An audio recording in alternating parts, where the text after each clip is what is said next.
अरे दीदी से चुपे चोरी जीजा कवारी में हमारा धर लेल ह। दीदी से चुपे चोरी जीजा कवारी में हमारा धर लेल ह। के बाड़ी में किली लगाई के जीजा दिया में बाती डाल देल हो। के बाड़ी में किली लगाई के जीजा दिया में बाती डाल देल हो। गोड़ा में गोड़ा फंसाई के जीजा जवानी के पानी झाड़ देल ह। गोड़ा में गोड़ा फंसाई के जीजा जवानी के पानी झाड़ देल ह। के बाड़ी में किली लगाई के जीजा दिया में बाती डाल देल हो। के बाड़ी में किली लगाई के जीजा दिया में बाती डाल देल हो। दिया में बाती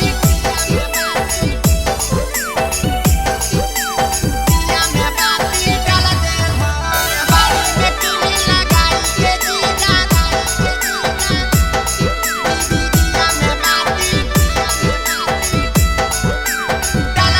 कैल छटर पटर जीजा हमारा लागी गेलै चोट। तोहर दतिया से जीजा हमर फाटी गेलै ओठ। कैल छटर पटर जीजा हमारा लागी गेलै चोट। तोहर दतिया से जीजा जी हमर फाटी गेलै ओठ। माचिस के तिली से जीजा हमर जवानिया तो जर देल ह। माचिस के तिली से जीजा जी हो जवानिया तो जर देल ह। के बाड़ी में किली लगाई के जीजा दिया में बाती डाल देल हो। के बाड़ी में किली लगाई के जीजा दिया में बाती डाल देल हो। दिया में बाती दिया में बाती डाल देल हो। के बाड़ी में किली लगाई के जीजा दिया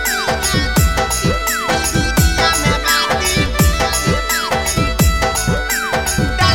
कैसन कैल जीजा उठै हमर कमर में दर।